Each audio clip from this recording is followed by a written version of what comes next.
मुझे लगता है कि मेरी सभा पूरी होने के बाद भी लोग आते रहेंगे। तो जो अभी पहुंच नहीं पाए हैं, रास्ते में दिख रहे हैं, मैं उनकी क्षमा मांगता हूं, क्योंकि मुझे तो इंतजार नहीं कर सकता, आगे चलना पड़ेगा। लेकिन ये मैं जो उत्साह देख रहा हूं, उसमें एक मजबूत भारत के लिए आशीर्वाद है। इसलिए हर तरफ यही गूंज है, फिर एक बार, फिर एक बार, फिर एक बार। साथियों, हमारे राजस्थान ने सदियों से सीमा पर खड़े मजबूत प्रहरी की तरह देश की रक्षा की है। राजस्थान ये बखूबी जानता है कि सुरक्षित राष्ट्र और स्थायी सरकार ये कितनी जरूरी होती है।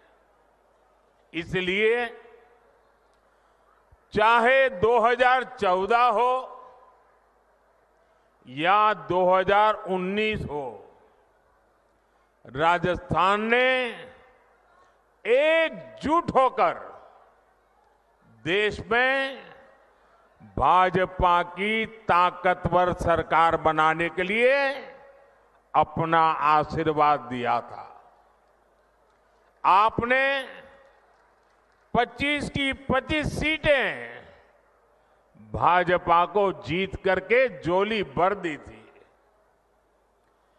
एकजुटता ही, एकता ही राजस्थान की सबसे बड़ी पूंजी है। याद रखिएगा, जब जब हम बंटे हैं, तब तब देश के दुश्मनों ने फायदा उठाया है। अब भी राजस्थान को बांटने की, यहां के लोगों को बांटने की पूरी कोशिशें हो रही हैं। इससे राजस्थान को सावधान रहने की जरूरत है। साथियों, एक स्थिर और ईमानदार सरकार देश के विकास के लिए क्या कुछ कर सकती है, ये पिछले 10 वर्षों में सबने देखा है। भारत आज दुनिया की सबसे तेजी से बढ़ती हुई बड़ी अर्थव्यवस्था है। पिछले 10 साल में 25 करोड़ लोग गरीबी से बाहर निकले हैं। ये बहुत बड़ा काम हुआ है। इतना बड़ा काम कैसे संभव हुआ? कैसे हुआ ये?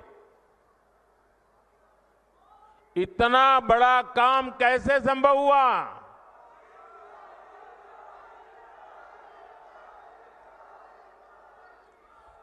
देश को सबसे मजबूत स्थिति में किसने पहुंचाया?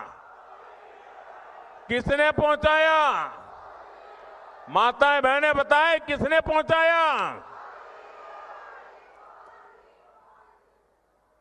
ये आपकी उदारता है, आपका प्रेम है, आपके आशीर्वाद है कि आप सारी क्रेडिट मोदी को दे रहे हैं। लेकिन सच्चाई ये है कि ये जो कुछ भी हुआ है ना, वो आपके एक वोट की ताकत के कारण हुआ है, आपके कारण हुआ है। जो 25 करोड़ लोग गरीबी से बाहर निकले हैं ना, वो जो पुण्य है, उस पुण्य के हकदार आप हैं। जिस गरीब को पक्का घर मिला है, उसका जो पुण्य है, उस पुण्य के हकदार आप हैं। जिस गरीब को मुफ्त राशन मिला है, जिस गरीब का चूल्हा जलता रहा है, उसके कारण जो पुण्य मिला है, वो पुण्य के हकदार आप है, आपका वोट है। साथियों, 2014 में आपने मोदी को दिल्ली में सेवा का अवसर दिया तो देश ने वो फैसले लिए जिसकी किसी ने कल्पना